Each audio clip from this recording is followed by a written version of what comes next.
नमस्कार, एस न्यूजमध्ये आपलं स्वागत. मी स्नेहांकिता. सविस्तर बातम्यांपूर्वी टाकूयात एक नजर आजच्या ठळक घडामोडींवर. आमदार अशोकराव मानेंच्या संस्थेला कोल्हापूर शहरातील 100 कोटी रुपयांची जागा देण्याच्या सरकारच्या निर्णयानंतर मराठा समाज आक्रमक. आमदार मानेंनी जागेचा अट्टहास सोडावा, मराठा समाजाची मागणी. काळ्या यादीतील ठेकेदारांना महापालिकेनं पौडी आणि शहर अभियंता कार्यालयात प्रवेशबंदी करावी, माजी नगरसेवक सुभाष रामुगडे, आर.डी. पाटील यांची मागणी.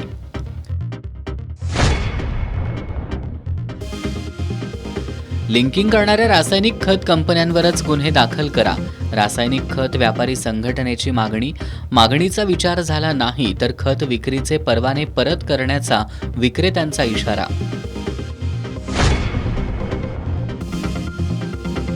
राधानगरी धरणाच्या हायड्रोलिक गेट संदर्भातील कार्यशाळा जलसंपदा विभागाला तहकूब करावी लागली. घाई गडबडीत कार्यशाळा घेतल्यानं खासदार शाहू महाराज छत्रपतींसह स्थानिक संतापले.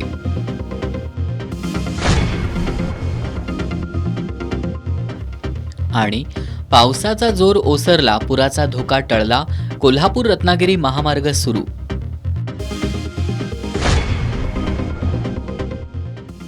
परंपरेची नाविन्याची चवही मसाल्यांची अस्सल स्वादाची भंडारी ड्रायफ्रुट्स आणि मसाले, भंडारी ड्रायफ्रुट्स आणि मसाले. गणेशोत्सवासाठी लागणाऱ्या सर्व प्रकारच्या ड्रायफ्रुट्स आणि मसाल्यांसाठी आजच भेट द्या. भंडारी ड्रायफ्रुट्स अँड मसाले, पद्मा टॉकीज समोर, लक्ष्मीपुरी, कोल्हापूर. हे आहे GTPL SPN डिजिटल नेटवर्क आणि आपण पाहत आहात चॅनल एस.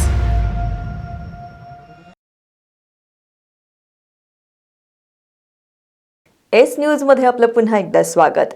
कोल्हापुरातील IT पार्क परिसरातील सुमारे 6 एकर जागा मराठा समाजानं मराठा स्वराज्य भवन उभारणीसाठी मागितली होती. मात्र मराठा समाजाची ही मागणी डावलत राज्य शासनानं सुमारे 100 कोटी रुपयांची ही जागा महायुतीचा घटक पक्ष असलेल्या जनसुराज्य शक्ती पक्षाचे आमदार अशोकराव मानेंच्या संस्थेला देण्याचा निर्णय घेतलाय.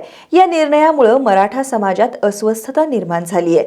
आमदार अशोकराव माने यांनी या जागेसाठीचा अट्टहास सोडावा अशी मागणी मराठा समाजानं केली आहे. या संदर्भात सोमवारी सायंकाळी 5 वाजता राजर्षी शाहू स्मारक भवनात मराठा समाजाची व्यापक बैठक घेण्यात येणार असल्याचं मराठा महासंघाचे राष्ट्रीय उपाध्यक्ष वसंतराव मुळीक यांनी सांगितलंय. कोल्हापूर आणि सातारा हे दोन्ही जिल्हे मराठ्यांच्या राजधानीची ठिकाणं आहेत.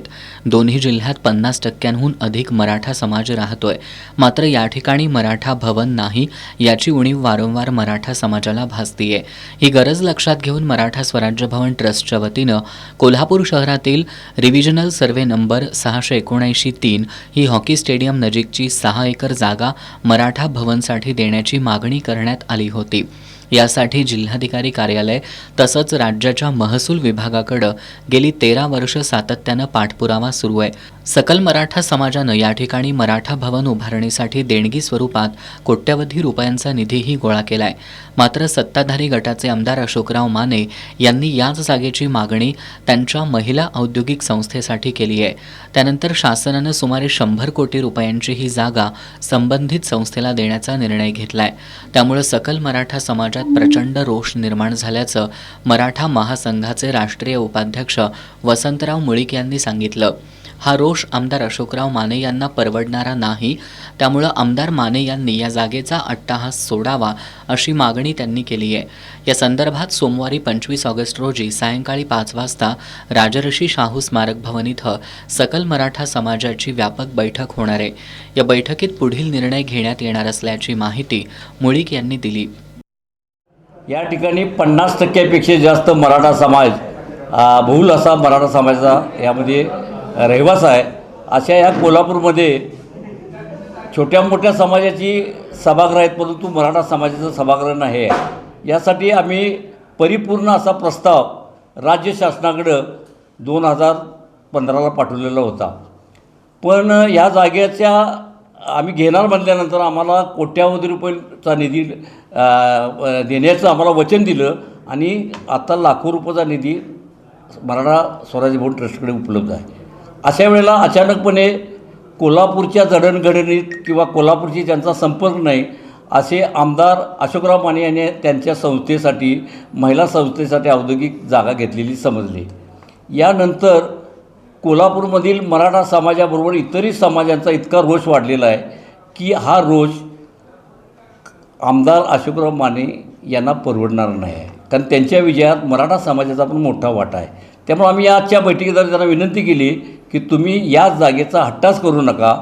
या जागेशी मराठा समाजाची नाळ जोडलेली आहे आणि आपण यामध्ये आम्हाला सहकार्य करा. आणि यासाठी आम्ही सोमवारी मराठा समाजातल्या बुजुर्ग मंडळींची बैठक घेऊन पुढील दिशा ठरवणार आहोत. यावेळी मराठा महासंघाचे जिल्हाध्यक्ष शशिकांत पाटील, चंद्रकांत चव्हाण, विजय काकोडकर, शंकरराव शेळके, प्रकाश पाटील, उदय देसाई, संयोगिता देसाई, अवधूत पाटील, मनोज नरके, RD पाटील आदी उपस्थित होते. कोल्हापूर शहरातील काही ठेकेदार हे महापालिकेतील अधिकाऱ्यांना लोकप्रतिनिधींची भीती घालून शहरातील विकास कामांचा ठेका मिळवतात असा आरोप माजी नगरसेवक सुभाष रामुगडे आणि RD पाटील यांनी केलाय. त्यांनी ब्लॅकलिस्ट ठेकेदारांना महापालिकेच्या PWD विभागासह शहर अभियंता कार्यालयात प्रवेश बंदी करण्यात यावी अशी मागणी केली आहे. कोल्हापूर शहरातील काही ठेकेदार हे लोकप्रतिनिधींची भीती घालून महापालिकेच्या अधिकाऱ्यांकडून विकास कामांचा ठेका मिळवत आहेत. कोल्हापूर महानगरपालिकेनं अनेक ठेकेदारांना ब्लॅकलिस्टेड केले, तरी देखील ते दुसऱ्यांच्या नावावर कामं घेऊन पवडी आणि शहर अभियंत्यांच्या कार्यालयात तळ ठोकून बसलेले असतात असा आरोप करत माजी नगरसेवक सुभाष रामुगडे यांनी केलाय. ब्लॅकलिस्टेड ठेकेदार कृष्णात खाडे हा महापालिकेच्या टेंडर सोडत विभागात बसून मोबाईलवर शूटिंग करत असल्याचा व्हिडिओ रामुगडे यांनी पत्रकार बैठकीत दाखवला. संबंधित ठेकेदारावर महापालिकेनं फौजदारी गुन्हा दाखल करावा अशी मागणी करत ब्लॅकलिस्टेड ठेकेदारांना महापालिकेच्या पवडी आणि अभियंता विभागांच्या कार्यालयात प्रवेशबंदी करण्यात यावी अशी मागणी त्यांनी केली आहे. तर काही अधिकारी हे प्रशासकांना चुकीची माहिती देऊन कोल्हापूर शहराचं नुकसान करत असल्याचा आरोप रामुगडे यांनी पत्रकार बैठकीत केलाय. कोल्हापूर महानगरपालिकेचे ब्लॅकलिस्ट ठेकेदार दुसऱ्याच्या नावावरून कामं भरतात आणि परत कामं करतायत. ब्लॅकलिस्ट असताना सुद्धा ते ठेकेदार पवडी विभागामध्ये येत आहेत, शहर अभियंता कार्यालयात येत आहेत आणि ज्या कॉम्प्युटरवरून टेंडर भरली अपलोड केली जातात, टेंडर फोडली जातात संपूर्ण शहराची. टेंडर फोडल्यानंतर ते ठेकेदार त्या कॉम्प्युटरवरची गोपनीयतेची माहिती घेत आहे. हे सर्वस्वी चुकीचं आहे. जर तो ब्लॅकलिस्ट असो किंवा नसो, गोपनीयतेचा भंग जेव्हा टेंडर फोडला जातो त्याच्या मोबाईलवर आल्यानंतर त्याला मेसेज जातो, त्याने तिकडे बघावं. महापालिकेच्या जर येऊन कॉम्प्युटरमध्ये जर तो फोटो काढत असेल, शूटिंग करत असेल, एक आमच्या निदर्शनास आलं म्हणून आम्ही ते माहितीच्या अधिकाऱ्यांना व्हिडिओ मागवला. असं अनेक किती विभागामध्ये किती असे घोटाळे चालत असतील. अशी कुठली यंत्रणा आहे. मी ही बाब शहर अभियंत्याच्या निदर्शनास आणून दिली होती, तर त्यांनी सांगितलं आम्ही कोणाला अडवू शकत नाही. मग मला सांगा, आता ह्या ठेकेदारचा मी व्हिडिओ तुमच्या माध्यमातून मी प्रशासनाला बघावा आणि त्यांनी त्या व्यक्तीवर फौजदारी गुन्हा दाखल करावा, ही माझी विनंती आहे. दुसरा विषय, कोल्हापूर महानगरपालिकेचा आजच्या कामाचा दर्जा ढासळण्याचं कारणच हे आहे की ठराविक ठेकेदार ह्या महापालिकेमध्ये अधिकाऱ्यांना हाताशी धरून स्वतः नियमावली बनवतात आणि 350 रजिस्ट्रेशन असणाऱ्या ठेकेदाराला कोणालाही ह्या महापालिकेमध्ये एंट्री करू देत नाहीत, कुठले ना कुठले तरी कारण सांगून. आज PWDमध्ये 50 लाखापर्यंत फेवरच्या कामाची अट नाही आहे. कुणीही काम भरू शकतो, कुणीही करू शकतो. मात्र आपल्या महापालिकेमध्ये साधं 3 लाखाचं काम करायचं झालं तरी त्याला फेवरची अट टाकताय. कुणाच्या सांगण्यावरून हे महापालिकेला प्रशासक मॅडमला काही अधिकारी चुकीची मिसगाईड करतायत आणि मिसगाईड करून काही कॉन्ट्रॅक्टरला हाताशी धरून ह्या शहराची वाट लावायची ठरवलेलं आहे. 10 लाखाच्या वरील विकास कामं उपशहर अभियंता, 25 लाखाच्या वरील विकास कामं शहर अभियंता आणि 1 कोटीच्या वरील विकास कामं ही अतिरिक्त आयुक्तांच्या देखरेखीखाली करण्यात यावीत अशी मागणी यावेळी करण्यात आली. या पत्रकार बैठकीला माजी नगरसेवक RD पाटील आणि किसन कल्याणकर उपस्थित होते. भटक्या कुत्र्यांच्या प्रश्नावर आज सर्वोच्च न्यायालयात सुनावणी झाली. यावेळी न्यायालयानं प्रशासनानं ताब्यात घेतलेल्या भटक्या कुत्र्यांना नसबंदीनंतर पुन्हा सोडून द्यावं, मात्र रेबीज झालेले आणि आक्रमक वर्तन असणारे कुत्रे निवारा केंद्रामध्येच ठेवावेत असे निर्देश दिलेत. हे निर्देश दिल्ली NCR क्षेत्रापुरतेच मर्यादित नसून संपूर्ण देशभरात सर्व राज्यांमध्ये लागू असतील असं न्यायालयानं स्पष्ट केलंय. दिल्लीत भटक्या कुत्र्यांच्या प्रश्नावर 11 ऑगस्ट रोजीच्या आदेशात सर्वोच्च न्यायालयाच्या 2 सदस्यीय खंडपीठानं दिल्ली आणि NCR रस्त्यावरील सर्व भटक्या कुत्र्यांना पकडून निवारागृहात ठेवण्याचे निर्देश दिले होते. ते पुन्हा रस्त्यावर येणार नाहीत याची खात्री करण्यास प्रशासनाला न्यायालयानं सांगितलं होतं. मात्र 13 ऑगस्ट रोजी सर्वोच्च न्यायालयाच्या 3 सदस्यीय खंडपीठाकडं हे प्रकरण वर्ग झालं. त्यावर आज सुनावणी झाली. सुनावणी दरम्यान न्यायालयानं आधी दिलेल्या निर्देशांमध्ये बदल केलेत. त्यानुसार प्रशासनानं ताब्यात घेतलेल्या भटक्या कुत्र्यांना नसबंदीनंतर पुन्हा सोडून द्यावं, मात्र रेबीज झालेले आणि आक्रमक वर्तन असणारे कुत्रे निवारा केंद्रांमध्येच राहतील. भटक्या कुत्र्यांना खाऊ घालण्यावर न्यायालयानं बंदी आणली आहे. स्थानिक प्रशासनानं त्यांना खाऊ घालण्यासाठी स्वतंत्र जागेची व्यवस्था करावी. न्यायालयाच्या निर्देशानंतरही रस्त्यावर भटक्या कुत्र्यांना कुणी खाऊ घालत असेल तर संबंधितांवर कायदेशीर कारवाईचे न्यायालयाचे निर्देश. रस्त्यावरील भटक्या कुत्र्यांना दत्तक घेण्यासाठी प्राणीप्रेमी अर्ज करू शकतात. एकदा संबंधित कुत्र्याला त्यांनी दत्तक घेतलं की त्यानंतर ते कुत्रे पुन्हा रस्त्यावर येणार नाहीत याची जबाबदारी संबंधित प्राणीप्रेमींची असेल. कोणतीही व्यक्ती वा संस्था, प्रशासकीय अधिकारी किंवा कर्मचाऱ्यांनी या संदर्भातील त्यांची कर्तव्य पार पाडण्यापासून रोखू शकत नाही. ज्या प्राणीप्रेमी आणि संस्थांनी सर्वोच्च न्यायालयानं कुत्र्यांबाबत आदेशांना आव्हान देणारी याचिका दाखल केली होती त्यांना अनुक्रमे 25,000 व 2 लाख रुपये रजिस्ट्रारकडे दंडाची रक्कम म्हणून जमा करावी. आधी प्रकरण दिल्ली NCR क्षेत्रापुरतं मर्यादित होतं. मात्र न्यायालयानं सर्व राज्य आणि केंद्रशासित प्रदेशांना पक्षकार करत या कार्यवाहीची व्याप्ती वाढवली आहे. त्यामुळे हे निर्देश केवळ दिल्ली NCR क्षेत्रापुरतेच मर्यादित नसून संपूर्ण देशभरात सर्व राज्यांमध्ये लागू असतील असं न्यायालयानं स्पष्ट केलंय. या प्रकरणाच्या सुनावणीनंतर राष्ट्रीय धोरण तयार केलं जाईल असंही न्यायालयानं स्पष्ट केलंय. रासायनिक खत उत्पादक कंपन्याच लिंकिंग करत असतात. त्यामुळे आमच्यावर गुन्हे दाखल करण्याऐवजी अशा कंपन्यांवर गुन्हे दाखल करावेत अशी मागणी असोसिएशन ऑफ कोल्हापूर बी बियाणे, कीटकनाशके, रासायनिक खते व्यापारी या संघटनेनं केली आहे. शासनानं याची दखल घेतली नाही तर खत विक्रीचे परवाने शासनाला परत करू असा इशारा संघटनेनं पत्रकार बैठकीत दिलाय. रासायनिक खत उत्पादक कंपन्याच लिंकिंग करतात. या खत उत्पादक कंपन्या स्वतःची तसंच इतर संलग्न कंपन्यांची नको असलेली उत्पादनं पुरवठा बंद करण्याची धमकी देत किरकोळ विक्रेत्यांच्या माथी मारतात असा आरोप असोसिएशन ऑफ कोल्हापूर बी बियाणे, कीटकनाशके, रासायनिक खते व्यापारी या संघटनेच्या पदाधिकाऱ्यांनी केला आहे. कृषी विभागाला पुरावे सादर करून सुद्धा यावर कोणतीही कारवाई करण्यात येत नसल्याचं असोसिएशनच्या पदाधिकाऱ्यांनी आज पत्रकार बैठकीत सांगितलं. काही दिवसांपूर्वी मंत्री हसन मुश्रीफ यांनी कृषी विभागाची बैठक घेऊन लिंकिंग करणाऱ्या खत विक्रेत्यांवर फौजदारी गुन्हे दाखल करा अशा सूचना दिल्या होत्या. पण यामध्ये किरकोळ खत विक्रेत्यांचा नाहक बळी जाणार असल्यानं असं न करता संबंधित खत उत्पादक कंपन्यांवर, पुरवठादारांवर कारवाई करावी अशी मागणी संघटनेनं केली आहे. या मागणीची दखल घेतली नाही तर रासायनिक खत विक्रीचे परवाने शासनाकडे परत करू असा इशारा संघटनेचे अध्यक्ष विनोद पाटील यांनी दिलाय. कोल्हापूर जिल्ह्यामध्ये जे एक मंत्री महोदय यांनी प्रशासन विभागाला, कृषी विभागासोबत बैठक घेऊन की थेट किरकोळ विक्रेत्यांच्यावर फौजदारी कारवाई करा असे डायरेक्ट आदेश दिलेले आहेत. परंतु इथं जे खत विक्रेता आहे, किरकोळ खत विक्रेता, हे डायरेक्ट कोणतेही लिंकिंग करत नाही. याला कंपनी डायरेक्टवरून लिंकिंग देते. त्यामुळे शेतकऱ्याला आपण युरियासोबत दुसरं खत दिलं जातं असं शेतकऱ्याची तक्रार केल्यानंतर आमच्यावर कारवाई होते. त्यासाठी आम्ही सर्व दुकानदारांनी की प्रशासनाला सांगितलेलं आहे की बाबा समजा जर अशा प्रकारची जर थेट फौजदारी कारवाई होणार असेल, आमच्यावर न करता कंपन्यांच्यावर डायरेक्ट थेट फौजदारी कारवाई करावी अशी आमची प्रमुख मागणी आहे. आणि ही जर मागणी जर आमची जर होत नसेल, आमच्यावर थेट कारवाई होणार असेल तर आम्ही प्रशासनाला एक अल्टिमेट देत आहोत की बाबा आमच्यावर कारवाई अशा प्रकारची जर झाली तर आम्ही सर्व दुकानदार ह्याचे लायसन्स सरेंडर करू. कृषी विभागामार्फत किरकोळ खत विक्रेत्यांच्या दुकानांमध्ये शेतकरी बंधूंच्या लिंकिंगसह इतर तक्रारींसाठी 3 प्रकारचे स्कॅनर किंवा QR कोड लावले आहेत. या माध्यमातून कोणत्याही किरकोळ कारणावरून त्याचबरोबर वैयक्तिक कारणावरून खत विक्रेत्यांविरोधात तक्रार केली जाते. त्यामुळे अशा पद्धतीचा QR स्कॅनर विक्रेत्यांसाठी सुद्धा उपलब्ध करून द्यावा अशी मागणी यावेळी करण्यात आली. या पत्रकार बैठकीला उपाध्यक्ष विकास कदम, सचिव सागर खाडे, सदस्य विजय पाटील, विजय इंगवले, शिवराज पाटील, सूर्यकांत माळी, सूरज पाटील, संजय आढाव, गिरीश पाटील आदी उपस्थित होते. मातृत्व वंदना योजना बंद करावी यासह विविध मागण्यांसाठी आज अंगणवाडी सेविकांनी जिल्हा परिषदेवर मोर्चा काढला. यावेळी त्यांनी सरकारविरोधात जोरदार घोषणा देत परिसर दणाणून सोडला.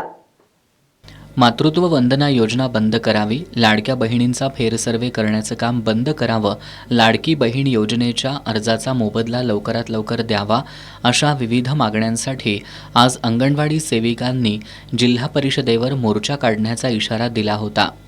त्यानुसार जिल्हाधिकारी कार्यालयापासून मोर्चाला सुरुवात झाली.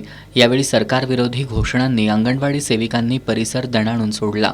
अनेक कामांमुळे अंगणवाडी सेविकांच्या मूळ कामांकडे दुर्लक्ष होत असल्याचं अंगणवाडी कर्मचारी संघटनेच्या सचिव सुवर्णा तळेकर यांनी सांगितलं.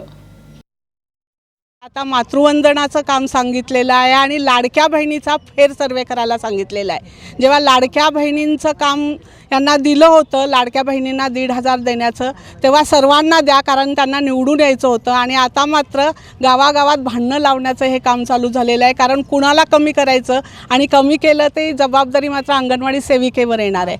आता मातृवंदनाचं काम सांगितलेलं आहे ते मुळात आरोग्य खात्याचं होतं. ते आरोग्य खात्याचं काम यांच्याकडे आलेलं आहे. ते अनेक कामात आत्ता जी होती त्याच्यात आणखीन वाढ झालेली आहे आणि ते मातृवंदनाचा फॉर्म भरायला आणि इतर कामं करायला यांना वेळ पुरत नाही. आणि हे वेळ जर यांनी इकडे दिला तर त्यांच्या मूळ कामाकडं आणि सरकारच्या मूळ उद्देशाकडं दुर्लक्ष होतं. यावेळी एकात्मिक बालविकास सेवा योजनेचे अधीक्षक नारायण चांदेकर यांना मागण्यांचं निवेदन देण्यात आलं.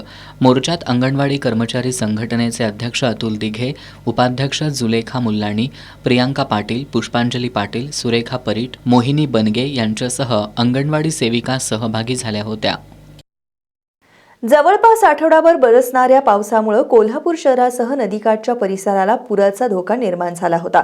परंतु कालपासून पावसानं विश्रांती घेतल्यानं सध्या तरी पुराचा धोका टळलाय. आज सकाळी 8 वाजता संपलेल्या 24 तासांमध्ये गगनबावडा तालुक्यात सर्वाधिक 30 मिलीमीटर पावसाची नोंद झाली आहे. पंचगंगा नदीची पाणी पातळी सुद्धा संथ गतीनं ओसरू लागली आहे. आज सायंकाळी 7 वाजता ही पाणी पातळी 42 फूट 3 इंच इतकी होती. गेल्या शनिवारपासून कोल्हापूर शहरासह जिल्ह्याला मुसळधार पावसानं झोडपून काढलं होतं. या पावसामुळे काल गुरुवारी दुपारी पंचगंगा नदीनं धोका पातळी ओलांडल्यानं प्रशासनानं पूरबाधित क्षेत्रातील लोकांच्या स्थलांतरणासह अन्य उपाययोजना सुरू केल्या. जिल्ह्यातील अनेक मार्गावर पुराचं पाणी आल्यानं हे मार्ग वाहतुकीसाठी बंद झाले. मात्र काल सकाळपासून शहरासह जिल्ह्यातील पावसाचा जोर कमी झाला. त्यामुळे गुरुवारी दुपारपासून स्थिर असलेली पंचगंगा नदीची पाणी पातळी सायंकाळनंतर हळूहळू कमी होऊ लागली. आज दिवसभर सुद्धा पावसाची उघडीप राहिली. 2 दिवस पावसानं उघडीप दिल्यानं आज सायंकाळी 6 वाजता पंचगंगेची पाणी पातळी 42.2 इंचांवर होती. सायंकाळी 5 वाजण्याच्या सुमाराला कोल्हापूर रत्नागिरी महामार्गावरील पाणी ओसरल्यानं हा मार्ग वाहतुकीसाठी खुला झाला. पावसाची उघडीप कायम राहिल्यास उद्या सायंकाळपर्यंत बंद झालेले जिल्ह्यातील बहुतांश मार्ग सुरू होण्याची शक्यता आहे. पावसाच्या उघडीपीमुळे नदीकाठच्या गावांना मोठा दिलासा मिळालाय. तुम्ही ड्रीम11 खेळत असाल तर ही बातमी नक्की पहा. ऑनलाईन गेमिंगबाबत विधेयक मंजूर होताच अनेक गेम्सनी रिअल मनी गेम्स थांबवलेत. या विधेयकानुसार ड्रीम11नं आपल्या युजर्सना सूचना जारी केल्यात. त्यात त्यांनी कॅश गेम आणि कॉन्टेस्ट या ड्रीम11मधून बंद करण्यात आल्या असून युजर्सचे जिंकलेले पैसे आणि डिपॉझिट बॅलन्स हे सुरक्षित असून ते कधीही काढू शकता असं म्हटलंय. लोकसभेत ऑनलाईन गेमिंग विधेयक मंजूर झाल्यानंतर गुरुवारी राज्यसभेतही हे विधेयक मंजूर करण्यात आले. हे विधेयक मंजूर होताच अनेक गेम्सने रिअल मनी गेम्स थांबवलेत. यानंतर देशातील टॉपच्या ऑनलाईन गेमिंग प्लॅटफॉर्ममध्ये समावेश असलेल्या ड्रीम11नं आपल्या युजर्सला सूचना जारी केल्यात. यात त्यांनी कॅश गेम आणि कॉन्टेस्ट या ड्रीम11मधून बंद करण्यात आल्याचं सांगितलंय. म्हणजेच ड्रीम11मध्ये आता पैसे लावून कॉन्टेस्ट खेळता येणार नाही. त्यासोबतच युजर्स जिंकलेले पैसे आणि डिपॉझिट बॅलन्स हे सुरक्षित असून ते आपण कधीही काढू शकता असं सुद्धा ड्रीम11कडून सांगण्यात आलंय. त्यामुळे आता करोडो ड्रीम11 युजर्स ड्रीम11 कॅश कॉन्टेस्टमध्ये सहभागी होऊ शकणार नाहीत किंवा ड्रीम11मध्ये पैसे लावू शकणार नाहीत. ड्रीम11चे जवळपास 28 करोड युजर्स असून 9,600 कोटींच्या जवळपास महसूल आहे. मात्र आता कॅश कॉन्टेस्ट न खेळता फ्री कॉन्टेस्टचा ऑप्शन ड्रीम11कडून ठेवण्यात आलाय. दिवंगत आमदार PN पाटील यांचे पुत्र राहुल आणि राजेश पाटील कार्यकर्त्यांसह सोमवारी राष्ट्रवादी काँग्रेस अजित पवार गटात प्रवेश करतायत. या संदर्भातील पत्रकार परिषदेत बोलताना चंद्रदीप नरके हे विरोधकच राहतील असं स्पष्ट केलं होतं. यावर शिवसेना शिंदे गटाचे उपजिल्हाप्रमुख संजय पाटील यांनी राष्ट्रवादीच्या नेत्यांनी राहुल पाटील यांना समज द्यावी अशी मागणी केली आहे. काँग्रेस पक्षाचे निष्ठावंत अशी ओळख असलेले दिवंगत आमदार PN पाटील यांच्या पश्चात त्यांचे पुत्र राहुल आणि राजेश पाटील यांनी मात्र आता सत्तेसोबत जाण्याचा निर्णय घेतलाय. ते कार्यकर्त्यांसह सोमवारी राष्ट्रवादी काँग्रेस अजित पवार गटात प्रवेश करणार आहेत. या पक्षप्रवेशाची घोषणा करताना राहुल पाटील यांनी आपण महायुतीचा घटक पक्ष असलेल्या राष्ट्रवादीमध्ये प्रवेश करत असलो तरी चंद्रदीप नरके हे विरोधकच राहतील असं स्पष्ट केलं होतं. त्यांनी स्थानिक स्वराज्य संस्थांच्या निवडणूक PN पाटील गट म्हणून लढण्यासह 2029ची विधानसभा निवडणूकसुद्धा लढणार असल्याचं सांगितलं होतं. राहुल पाटील यांच्या या भूमिकेवर आश्चर्य व्यक्त करत शिवसेना शिंदे गटाचे उपजिल्हाप्रमुख संजय पाटील आणि अजित पाटील यांनी राहुल पाटील यांची भूमिका महायुतीला अडचणीत आणणारी ठरेल अशी भीती व्यक्त केली आहे. महायुतीमध्ये अद्याप प्रवेश व्हायचा आहे तोवर ते महायुतीचा घटक पक्ष असलेल्या शिवसेना शिंदे गटाच्या आमदारांविरोधात ते भूमिका घेत असतील तर राष्ट्रवादी काँग्रेस अजित पवार गटाच्या नेत्यांनी त्यांना समज द्यावी अशी मागणीही शिवसेना पदाधिकाऱ्यांनी केली आहे. यावेळी गगनबावडा तालुका प्रमुख तानाजी काटे, पन्हाळा तालुका प्रमुख अरुण पाटील आदी उपस्थित होते. राधानगरी तालुक्यात झालेल्या अतिवृष्टीमुळे घरांची पडझड आणि पिकांचं मोठ्या प्रमाणात नुकसान झालंय. अद्याप शेती पिकांचा पंचनामा झालेला नसल्यामुळे नुकसानीची आकडेवारी समोर आलेली नाही. तालुक्यातील 171 घरांची पडझड होऊन सुमारे 67 लाखांचं नुकसान झाल्याचं महसूल विभागाकडून सांगण्यात आलंय. राधानगरी तालुक्यासह धरण पाणलोट क्षेत्रामध्ये 18, 19 आणि 20 ऑगस्ट रोजी अतिवृष्टी झाली. या अतिवृष्टीमुळे तिन्ही धरणांमधून मोठ्या प्रमाणात विसर्ग करावा लागला. त्यामुळे भोगावती, दूधगंगा आणि तुळशी नदीला पूर आला. अनेक गावांमध्ये पाणी शिरलं. त्यामुळे तालुक्यातील सुमारे 171 घरांची पडझड झाली. यामध्ये 100 कुटुंब आणि 429 व्यक्ती बाधित झाल्या. शासकीय अधिकाऱ्यांनी केलेल्या पंचनाम्यानुसार तालुक्यामध्ये घरांची पडझड होऊन सुमारे 67,41,300 रुपयांचं आर्थिक नुकसान झालंय. आता पावसाचा जोर कमी झाल्यानं धरणांमधून विसर्ग कमी झाल्यामुळं पुराचं पाणी कमी होत असून जनजीवन हळूहळू पूर्वपदावर येऊ लागलंय. अद्याप पिकांच्या नुकसानीचे पंचनामे झालेले नाहीत. CPR मधील औषध खरेदी घोटाळ्यातील ठेकेदाराबरोबरच अधिकाऱ्यांवर फौजदारी गुन्हा दाखल करण्यात यावा अशी मागणी महाराष्ट्र नवनिर्माण सेनेनं केली आहे. याबाबत शिष्टमंडळानं जिल्हाधिकारी अमोल येडगे यांची भेट घेऊन मागणीचं निवेदन सादर केलं. डिसेंबर 2022मध्ये कोल्हापुरातील शाहू शासकीय वैद्यकीय महाविद्यालयाचे अधिष्ठाता डॉक्टर प्रदीप दीक्षित यांनी औषध खरेदीसाठी 12,19,50,000 रुपयांचा तांत्रिक मान्यतेचा प्रस्ताव सादर केला होता. वैद्यकीय शिक्षण विभागानं मान्यता दिल्यानंतर 14 फेब्रुवारी 2023 रोजी तत्कालीन जिल्हाधिकारी राहुल रेखावार यांनी त्याला प्रशासकीय मान्यता दिली. त्यानंतर 28 फेब्रुवारी 2023 रोजी छत्रपती प्रमिलाराजे रुग्णालयातील सर्जिकल भांडारात जिल्हा वार्षिक योजनेतून मंजूर अनुदानामधून सर्जिकल साहित्य खरेदी करण्यासाठी जिल्हाधिकाऱ्यांच्या अध्यक्षतेखालील समितीच्या मान्यतेद्वारे कोलोप्लास्ट इंडिया प्रायव्हेट लिमिटेडतर्फे VS एंटरप्राइजेस कोल्हापूर यांना 4,87,30,500 रुपयांचा ठेका दिला. मात्र हा ठेका देताना कोणत्याही पद्धतीची टेंडर प्रक्रिया पार पाडलेली नाही. यामध्ये वरिष्ठ अधिकाऱ्यांच्या बनावट लेटरपॅड आणि सही शिक्क्याचा वापर करण्यात आलाय असा आरोप झाला. त्यानंतर VS एंटरप्राइजेसचा ठेकेदार मयूर लिंबेकर याच्या विरोधात लक्ष्मीपुरी पोलिसात गुन्हा दाखल करण्यात आला. मात्र अद्याप कोलोप्लास्ट इंडिया प्रायव्हेट लिमिटेडच्या संचालकांवर कोणतीच कारवाई करण्यात आलेली नाही. प्रशासनानं या प्रकरणाची गांभीर्यानं दखल घेऊन लिंबेकर याला बिल मिळवून देण्यात मदत करणाऱ्या तत्कालीन सर्व अधिकाऱ्यांवर तसंच इंडिया प्रायव्हेट लिमिटेडच्या संचालकांवर गुन्हा दाखल करून कायदेशीर कारवाई करण्यात यावी अशी मागणी महाराष्ट्र नवनिर्माण सेनेच्या शिष्टमंडळानं केली आहे. याबाबत त्यांनी जिल्हाधिकारी अमोल येडगे यांना निवेदन दिलं. यावेळी मनसेचे जिल्हाध्यक्ष राजू दिंडोरले, शहराध्यक्ष प्रसाद पाटील यांच्यासह मनसे कार्यकर्ते उपस्थित होते. इशारा पातळी ओलांडत पंचगंगा नदी इचलकरंजी इथं 69 फुटांवरून वाहतीये. पंचगंगा नदीची धोका पातळी 71 फूट आहे. कालपासून पावसाचा जोर ओसरला असला तरी खबरदारीचा उपाय म्हणून प्रशासनानं पूरबाधित भागातील लोकांचं सुरक्षित ठिकाणी स्थलांतर सुरू केलंय. पावसाची संततधार आणि धरणांमधून होणारा पाण्याचा विसर्ग यामुळं पंचगंगा नदीचं पाणी पात्राबाहेर पडलंय. इचलकरंजीमध्ये पंचगंगा नदीनं इशारा पातळी ओलांडली आहे. आज नदीची पाणी पातळी 69 फूट इतकी नोंदली गेली आहे. या ठिकाणी 71 फूट ही धोका पातळी आहे. कालपासून पावसानं उसंत घेतली असली तरी खबरदारीचा उपाय म्हणून प्रशासनाकडून शहरातील पूरबाधित क्षेत्रातील लोकांना सुरक्षित ठिकाणी हलवण्यात येत आहे. नदीकाठचं वरदविनायक गणपती मंदिर, श्री रेणुका माता मंदिर यासह इतर अनेक लहान मंदिरं पाण्याखाली गेली आहेत.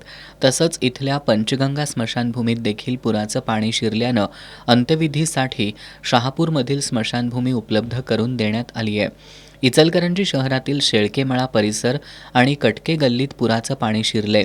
तसंच या परिसरातील काही जनावरांच्या गोठ्यात 1 ते 1.5 फूट पाणी आले. पुराच्या पार्श्वभूमीवर नागरिक आणि जनावरांचं सुरक्षित स्थळी स्थलांतर सुरू आहे. महापालिका प्रशासनानं खबरदारी म्हणून 12 कुटुंबांचं स्थलांतर केलंय. प्रशासनाकडून पूरबाधितांची घोरपडे नाट्यगृहात व्यवस्था करण्यात आली आहे. पाणी आता पसरायला लागलेलं आहे आपल्या रहिवासी भागामध्ये. त्यामुळे आम्ही काही कुटुंब स्थलांतरित करायला सुरुवात केलेली आहे. पैकी लक्ष्मीदड कटके गल्ली येथील 10 कुटुंब स्थलांतरित झालेले आहेत. त्यापैकी 7 कुटुंब ही त्यांच्या नातेवाईकांकडे शिफ्ट झालेले आहेत आणि 3 कुटुंब ही आपल्या छावण्यांमध्ये शिफ्ट झालेले आहेत. तसेच आपल्याकडचे जवळपास 47 पशुधन हे आपल्या छावण्यांमध्ये शिफ्ट झालेलं आहे आणि त्यांची पर्यायी व्यवस्था सगळी करण्याची कारवाई आमच्या महापालिकेमार्फत सुरू आहे. प्रशासन हे तुमच्यासोबतच आहे आणि आम्ही सर्व यंत्रणा सजग ठेवलेलीच आहे. फक्त नागरिकांनी आमच्या यंत्रणेला सहकार्य करावे ही विनंती. कोणताही अनुचित प्रकार घडू नये यासाठी महापालिका प्रशासनाकडून नदी परिसरात तसंच पूरबाधित क्षेत्रात आपत्ती व्यवस्थापन पथकाचे जवान तैनात केलेत. दैनिक लोकमतचा 21वा वर्धापन दिन बुधवारी महासैनिक दरबार हॉलमध्ये मोठ्या उत्साहात संपन्न झाला. कोल्हापुरातील महासैनिक दरबार हॉलमध्ये वर्धापन दिनी शुभेच्छा देण्यासाठी राजकीय, सामाजिक, शैक्षणिक, सांस्कृतिक, क्रीडा अशा विविध क्षेत्रातील मान्यवरांसह वाचकांनी मोठी गर्दी केली होती. कोल्हापुरातील महासैनिक दरबार हॉलमध्ये लोकमतच्या 21व्या वर्धापन दिनानिमित्त बुधवारी स्नेहमेळावा आयोजित करण्यात आला होता. सायंकाळी माजी खासदार संभाजीराजे छत्रपती, डॉक्टर DY पाटील, समूहाचे प्रमुख डॉक्टर संजय D पाटील, गोकुळचे अध्यक्ष नवीद मुश्रीफ, महापालिकेच्या प्रशासक के मंजुलक्ष्मी, जिल्हा परिषद CEO कार्तिकेयन S, जिल्हा पोलीस अधीक्षक योगेश कुमार गुप्ता आणि बार असोसिएशनचे अध्यक्ष ॲडव्होकेट VR पाटील यांच्या हस्ते दीपप्रज्वलन झालं. यानंतर लोकमतचे संस्थापक संपादक जवाहरलाल दारडा यांना अभिवादन करण्यात आलं. राजारामपुरी पोलीस ठाण्याचे निरीक्षक सुशांत चव्हाण, काँग्रेसचे शहराध्यक्ष सचिन चव्हाण, प्राचार्य डॉक्टर महादेव नरके यांच्यासह विविध क्षेत्रातील मान्यवर, जाहिरातदार, वाचक आणि हितचिंतकांनी शुभेच्छा देण्यासाठी गर्दी केली होती. लोकमतचे कार्यकारी संपादक सचिन जवळकोटे, सहाय्यक उपाध्यक्ष मकरंद देशमुख यांनी सर्व उपस्थितांचं स्वागत केलं. प्रतिज्ञा नाट्यरंग संस्थेच्या स्नेहसंगीत प्रतिज्ञा या उपक्रमाची 3000वी गीत मैफिल मोठ्या उत्साहात पार पडली. या मैफिलीला प्रेक्षकांचा उत्स्फूर्त प्रतिसाद लाभला. या मैफिलीतून जमा झालेली रक्कम गरजवंतांच्या मदतीसाठी देण्यात येणार आहे. प्रतिज्ञा नाट्यरंग संस्थेच्या स्नेहसंगीत प्रतिज्ञा या उपक्रमाला 2000 सालापासून सुरुवात झाली आहे. कलेच्या माध्यमातून संगीत मैफिलीचं आयोजन करून आजवर कित्येक जणांना मदत करण्यात आली आहे. गेली कित्येक वर्ष प्रशांत जोशी यांनी हे शिवधनुष्य लीलया पेलत समाजातील गरजूंसाठी देवदूत बनले आहेत. या उपक्रमातील 2333 दिवसांचा संगीत प्रवास आणि 3000वी स्वरगंगेच्या काठावरती ही गीत मैफिल देवल क्लबच्या सभागृहात आयोजित करण्यात आली. यावेळी एस न्यूजचे संपादक कृष्णात जमदाडे, प्रेस क्लबचे अध्यक्ष शीतल धनवडे, नितीन मिर्जे, BM शिंपुगडे, सूर्यकांत पाटील, संस्थेचे अध्यक्ष प्रशांत जोशी यांची प्रमुख उपस्थिती होती. यावेळी बोलताना संपादक कृष्णात जमदाडे यांनी वैयक्तिक आयुष्यातील संकल्प फार दिवस टिकत नाहीत, मात्र प्रतिज्ञा संस्थेचा हा संकल्प अखंडपणे चालू आहे, ही बाब कौतुकास्पद असल्याचं सांगितलं. समाजाप्रती या संस्थेची धडपड वाखाणण्याजोगी आहे. या समाजातील सर्व गरजवंत संपावेत, असा सक्षम समाज घडावा अशी अपेक्षा त्यांनी व्यक्त केली. प्रेस क्लबचे अध्यक्ष शीतल धनवडे यांनी तळागाळातील गोरगरिबांसाठी प्रशांत जोशी कलेच्या माध्यमातून मदत करण्याचं कार्य करतायत, हे प्रेरणादायी असल्याचं सांगितलं. माणुसकी आणि दातृत्व हे कोल्हापूरकरांचं वैशिष्ट्य आहे. हा समाजसेवेचा वारसा असाच तेवत राहो, अशा सदिच्छा त्यांनी दिल्या. यावेळी नितीन मिर्जे, BM शिंपुगडे, सूर्यकांत पाटील यांनी सुद्धा मनोगत व्यक्त करत संस्थेच्या कार्याचा गौरव केला. यानंतर विविध कलाकारांचा आणि तंत्रज्ञांचा सत्कार करण्यात आला. यानंतर गीत मैफिलीला सुरुवात करण्यात आली.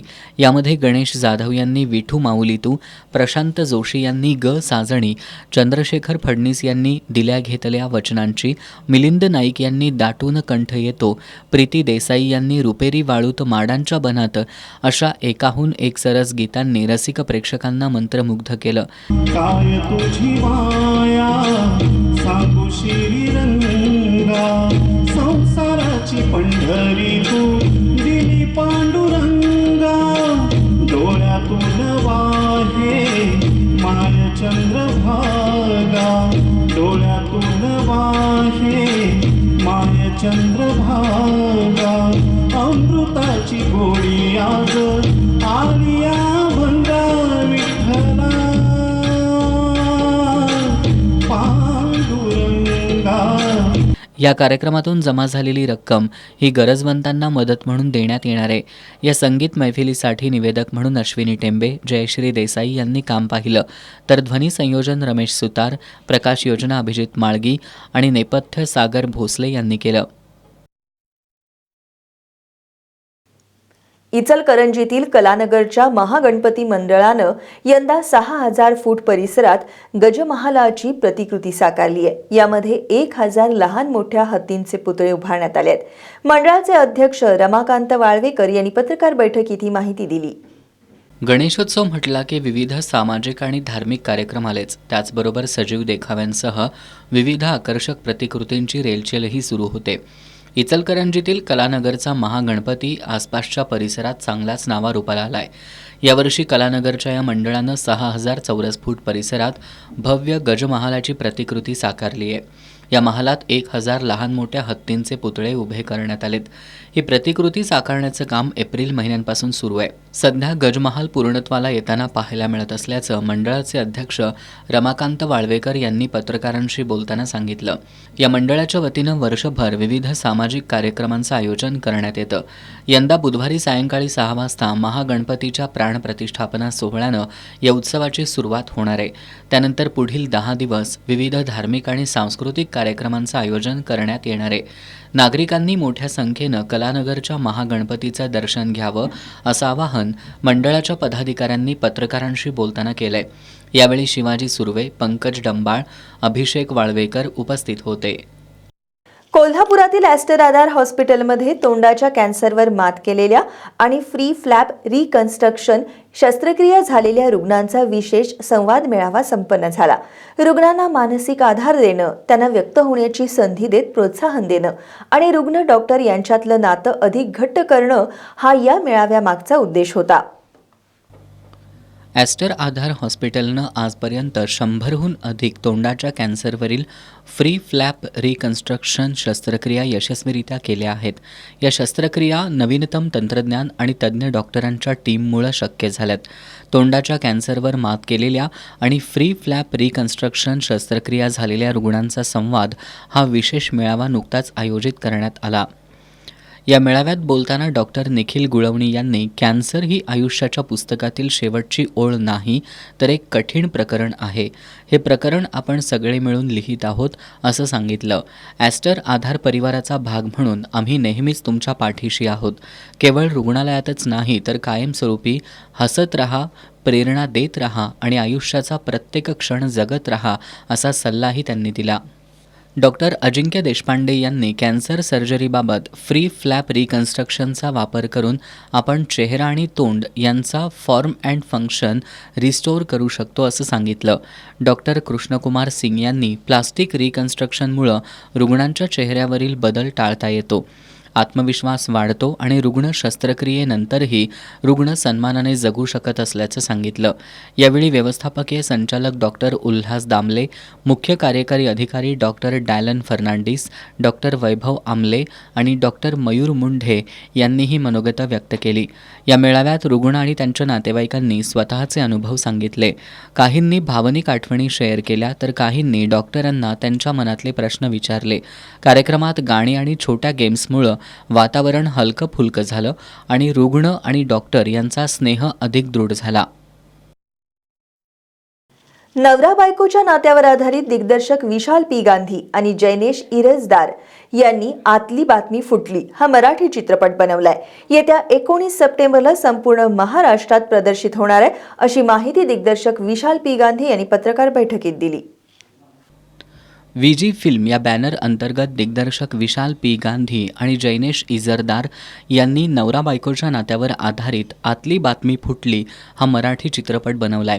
प्रत्येक नात्याची गंमत असते. त्यातील नवरा बायकोचं नातं हे अतिशय अनाकलनीय असतं. या नात्यातील रुसवा फुगवा अनामिक ओढ दाखवतानाच काही कारणानं याच नात्यात जोडीदाराच्या खुनाची सुपारी देण्याची वेळ येते. अशाच एका जोडप्याची कथा या चित्रपटात दाखवण्यात आली आहे. एका खुनाच्या सुपारीच्या रहस्याभोवती हा सिनेमा फिरतो असं दिग्दर्शक गांधी यांनी सांगितलं. एका गहन विषयावर मनोरंजन करणारा हा चित्रपट अंतर्मुख करायला लावणारा असल्याचं अभिनेता सिद्धार्थ जाधव यांनी सांगितलं. उत्तम सिनेमा आहे, कलाकारांची उत्तम फौज आहे आणि तुमचं मनोरंजन होईल. आणि जसं म्हणतो ना आपण की फॅमिलीची फिल्म आहे. आजी आजोबांचा स्पेशल रोल आहे या सिनेमात आणि त्यांच्यासाठी केलेला सिनेमा आहे हा. सो तुमच्या कुटुंबाचं मनोरंजन होईल आणि काहीतरी गोष्ट तुम्ही नक्कीच घरी घेऊन जाल विनोदाच्या मार्फत असं सांगण्याचा प्रयत्न म्हणजे आमचा सिनेमा आतली बातमी. अभिनेत्री प्रीतम कागणे यांनी या चित्रपटाच्या माध्यमातून एक वेगळी संधी मिळाल्याचं सांगितलं. सिद्धार्थला मी इतक्या वर्षापासून ओळखते, त्याच्यासोबत सुद्धा काम करायची माझी इच्छा होती. सो या सगळ्या गोष्टी एक छान पद्धतीने जुळून आलेल्या आहेत. इतकं सुंदर म्युझिक या सिनेमाला मिळालेलं आहे. सो एक कम्प्लीट पॅकेजच म्हणता येईल हे आम्हाला आम्ही एकत्र देण्याचा प्रयत्न केलेला आहे. तर तुम्हाला नक्कीच आवडेल ते पाहायला. ज्येष्ठ अभिनेते मोहन आगाशे, ज्येष्ठ अभिनेत्री रोहिणी हट्टंगडी, प्रसिद्ध अभिनेते सिद्धार्थ जाधव, विजय निकम, भारत गणेशपुरे, आनंदा कारेकर, प्रीतम कापणे, त्रिशा ठोसर आदींच्याही या चित्रपटात प्रमुख भूमिका आहेत. चित्रपटातील सिद्धार्थ जाधव आणि गौतमी पाटील यांचं गाणं सध्या धुमाकूळ घालतंय. येत्या 19 सप्टेंबरला संपूर्ण महाराष्ट्रात हा चित्रपट प्रदर्शित होणार आहे. इचलकरंजीतील फसवणूक प्रकरणात मध्यस्थी करताना इचलकरंजी DYSP कार्यालयातील पोलीस शिपायानं तक्रारदाराचे धनादेश परत देण्यासाठी एका वकिलामार्फत 3 लाख रुपयांची लाच मागितल्याचा धक्कादायक प्रकार उघडकीला आलाय. या प्रकरणी गावभाग पोलीस ठाण्यात पोलीस शिपाई अल्ताफ सय्यद आणि वकील पवनकुमार उपाध्ये या दोघांवर गुन्हा दाखल करण्यात आलाय. इचलकरंजीतील उपविभागीय कार्यालयात सय्यद हा काम करत होता. त्यांच्याकडे फसवणुकीसंदर्भात तक्रारदारानं तक्रार दिली होती. यात चौकशी करताना सय्यद यानं तक्रारदार आणि गैरअर्जदार यांच्यात मध्यस्थी केली. यावेळी सय्यद आणि तक्रारदार यांच्या ओळखीचे वकील पवन उपाध्ये यांनी तुमच्या कामासाठी 40,000 रुपये द्यावे लागतील असं सांगितलं. तक्रारदारानं वकील उपाध्ये यांना खात्यावर ऑनलाईन पैसे पाठवले. त्यानंतर तक्रारदारानं सय्यद यांच्याकडं गैरअर्जदाराकडून मिळणाऱ्या धनादेश परत मागितला. त्यावर सय्यद यानं लाचेची मागणी केली. त्यामुळे तक्रारदारानं लाचलुचपत प्रतिबंधक विभागाकडे तक्रार केली. वकील उपाध्ये यांनी सय्यद याच्याकडून धनादेश घेऊन देण्यासाठी 3 लाख रुपये द्यावे लागतील असं सांगितलं. त्याला सय्यद यानं प्रोत्साहन दिल्याचं लाचलुचपत विभागाच्या पडताळणीत निष्पन्न झालं. त्यानंतर पोलीस उपअधीक्षक वैष्णवी पाटील यांनी याबाबत गावभाग पोलीस ठाण्यात फिर्याद दिली. त्यानुसार पोलीस शिपाई अल्ताफ सय्यद आणि वकील पवनकुमार उपाध्ये यांच्यावर गुन्हा दाखल झालाय. बुधवारी मध्यरात्रीच्या सुमाराला कोल्हापुरातील टाकाळा माळी कॉलनी परिसरात एका चारचाकी चालकानं रस्त्यावर बसलेल्या एका लहान वासराच्या अंगावर गाडी घातली होती. यामध्ये वासराचा मृत्यू झाला होता. या प्रकरणी प्राणी मित्र प्रशांत साठे यांनी दिलेल्या फिर्यादीवरून राजारामपुरी पोलिसांनी चालक हर्ष संगपाळ याच्या विरोधात गुन्हा दाखल केलाय. बुधवारी मध्यरात्रीच्या सुमारास कोल्हापुरातील टाकाळा माळी कॉलनी परिसरात रस्त्यावर एक देशी गाय आणि वासरू बसले होते. यावेळी या ठिकाणाहून निघालेल्या एका चारचाकी वाहन चालकानं वासराच्या अंगावरून वाहन नेलं. त्यामुळे ते वासरू गंभीर जखमी झालं होतं. राजारामपुरी परिसरातील प्राणीमित्र प्रशांत साठे यांनी तात्काळ पांजरपोळ इथल्या पशुवैद्यकीय अधिकाऱ्यांशी संपर्क साधून डॉक्टर राजकुमार बागल यांना बोलवून घेतलं. मात्र त्यापूर्वीच त्या वासराचा मृत्यू झाला होता. वाहन चालकाच्या बेपर्वाईमुळे एका वासराचा मृत्यू झाल्याचा व्हिडिओ दिवसभर सोशल मीडियावर व्हायरल झाल्यानंतर सर्वत्र हळहळ व्यक्त होत होती. या प्रकरणी प्राणीमित्र प्रशांत साठे यांनी दिलेल्या फिर्यादीवरून गुरुवारी रात्री उशिरा अज्ञाताविरोधात राजारामपुरी पोलिसात गुन्हा दाखल करण्यात आला होता. दरम्यान आज राजारामपुरी पोलिसांनी वासराच्या मृत्यूस कारणीभूत ठरलेल्या वाहन चालकाचा शोध घेऊन त्याला ताब्यात घेतलंय. हर्ष संगपाळ असं त्याचं नाव असून त्याच्याविरोधात पुढील न्यायालयीन प्रक्रिया करण्यात येईल अशी माहिती राजारामपुरी पोलीस ठाण्याचे पोलीस निरीक्षक सुशांत चव्हाण यांनी दिली आहे.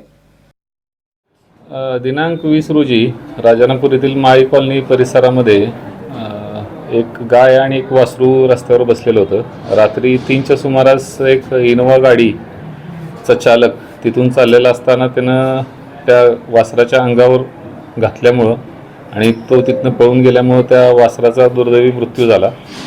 सदरबाबत क्लिप सोशल मीडियावर मोठ्या प्रमाणावर प्रसारित झाली.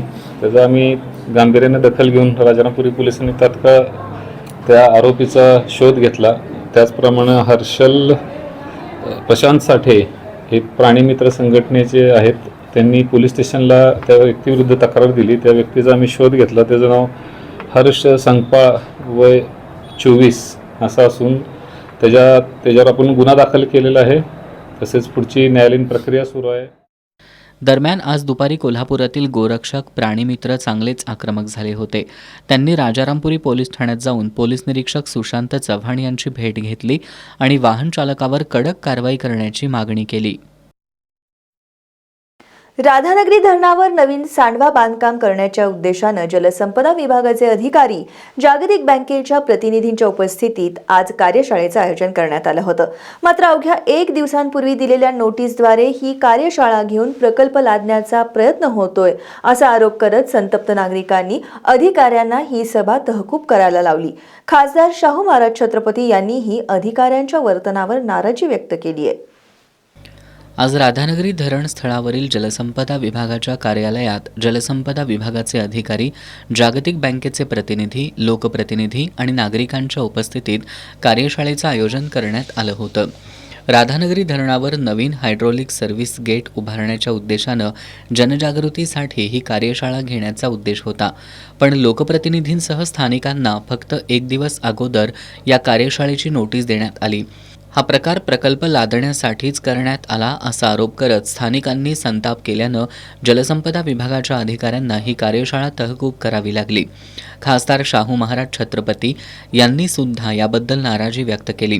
कोणताही प्रकल्प होत असताना लोकभावना आणि जनतेचं हित लक्षात घेतलं पाहिजे, परंतु अधिकाऱ्यांनी इतक्या घाई गडबडीत कार्यशाळेचं आयोजन करण्याचा उद्देश काय असा सवाल उपस्थित केला. सुहास निंबाळकर यांनी शासकीय वीजगृह बंद करून प्रशासनानं मूळ विसर्ग व्यवस्था मोडीत काढली. आमच्या राजानं लोकांच्या डोळ्यातील अश्रू पुसण्यासाठी हे धरण बांधलं, पण धरण प्रशासनानं विसर्ग व्यवस्थेत बदल करून लोकांच्या डोळ्यात अश्रू आणण्याचं काम सुरू केलंय असा आरोप केला. नंदकिशोर सूर्यवंशी यांनी घाई गडबडीत कार्यशाळा घेऊन चुकीचं लादू नये अशी मागणी केली.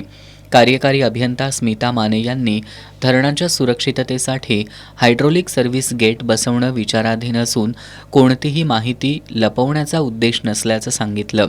यावेळी उपकार्यकारी अभियंता प्रवीण पारकर, जागतिक बँकेचे प्रतिनिधी डॉक्टर महम्मद फैमुद्दीन, शाखा अभियंता समीर निरुखे आदी उपस्थित होते. शेअर मार्केटमधील गुंतवणुकीवर जादा व्याज देण्याचं आमिष दाखवून अनेक लोकांची फसवणूक करणाऱ्या मिरजकर तिट्टी परिसरातील प्रसाद आणि अश्विनी धर्माधिकारी या दाम्पत्यावर जुना राजवाडा पोलीस ठाण्यात गुन्हा दाखल झालाय. जवाहरनगरमध्ये राहणाऱ्या विजय पोळ याच्या फिर्यादीवरून पाऊण कोटी रुपयांची फसवणूक केल्याबद्दल धर्माधिकारी दाम्पत्याविरोधात गुन्हा दाखल करण्यात आलाय.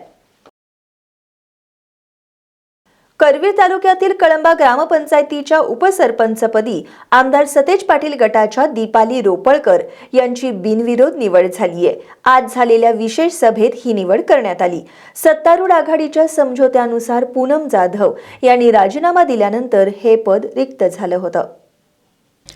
करवीर तालुक्यातील कळंबा ग्रामपंचायतीच्या उपसरपंच पूनम जाधव यांनी आघाडीच्या समझोत्यानुसार आपल्या पदाचा राजीनामा दिला होता. त्यानंतर आज सरपंच सुमन गुरव यांच्या अध्यक्षतेखाली उपसरपंच निवडीसाठी विशेष सभा बोलावण्यात आली होती. या सभेत उपसरपंच पदासाठी दीपाली रोपळकर यांचा एकमेव अर्ज दाखल झाला होता. निवडणूक निर्णय अधिकारी व्ही.डी. राबाडे यांनी दीपाली रोपळकर यांची उपसरपंचपदी बिनविरोध निवड झाल्याचं घोषित केलं. या निवडीनंतर सरपंच सुमन गुरव यांनी नूतन उपसरपंच दीपाली रोपळकर यांचा सत्कार करत त्यांना यशस्वी कारकिर्दीसाठी शुभेच्छा दिल्या. आजच्या या विशेष सभेमध्ये रिक्त झालेल्या पदासाठी मावळत्या उपसरपंच सौ पूनम जाधव यांनी राजीनामा दिला. त्यामुळे आता नूतन उपसरपंच दीपाली रोपळकर यांची निवड झाली. त्यामुळे त्यांचे आभार मानतो. सदस्य विकास पोवार, रोहित मिरजे, रोहित जगताप, संदीप पाटील, उदय जाधव यांनीही नूतन उपसरपंचांचं अभिनंदन करत त्यांना शुभेच्छा दिल्या. नूतन उपसरपंच दीपाली रोपळकर यांनी सरपंचांसह सर्व सदस्यांच्या सहकार्यातून गावाच्या विकासासाठी काम करण्याची ग्वाही दिली. या निवडीनंतर नूतन उपसरपंच दीपाली रोपळकर यांच्या समर्थकांनी ग्रामपंचायत कार्यालयासमोर हलगीच्या गजरात गुलाल उधळून जल्लोष साजरा केला. यावेळी सदस्य नितीन शिंदे, भाग्यश्री पाटोळे, वैशाली टिपुगडे, छाया भवड, मीना गौड, स्नेहल जाधव, आशा टिपुगडे, संगीता माने यांच्यासह आमदार सतेज पाटील गटाचे कार्यकर्ते उपस्थित होते. शेवटी पुन्हा एक नजर आजच्या ठळक घडामोडींवर. आमदार अशोकराव मानेंच्या संस्थेला कोल्हापूर शहरातील 100 कोटी रुपयांची जागा देण्याच्या सरकारच्या निर्णयानंतर मराठा समाज आक्रमक. आमदार मानेंनी जागेचा अट्टाहास सोडावा, मराठा समाजाची मागणी. काळ्या यादीतील ठेकेदारांना महापालिकेनं पौडी आणि शहर अभियंता कार्यालयात प्रवेशबंदी करावी, माजी नगरसेवक सुभाष रामुगडे, आर.डी. पाटील यांची मागणी.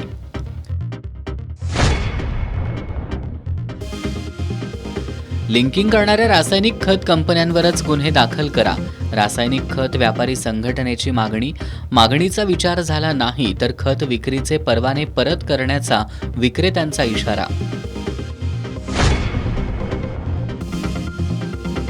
राधानगरी धरणाच्या हायड्रोलिक गेट संदर्भातील कार्यशाळा जलसंपदा विभागाला तहकूब करावी लागली. घाई गडबडीत कार्यशाळा घेतल्यानं खासदार शाहू महाराज छत्रपतींसह स्थानिक संतापले.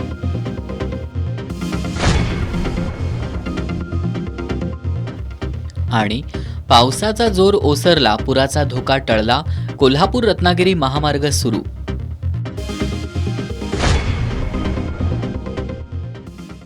आणि याबरोबरच आजचं बातमीपत्र संपलं. नमस्कार.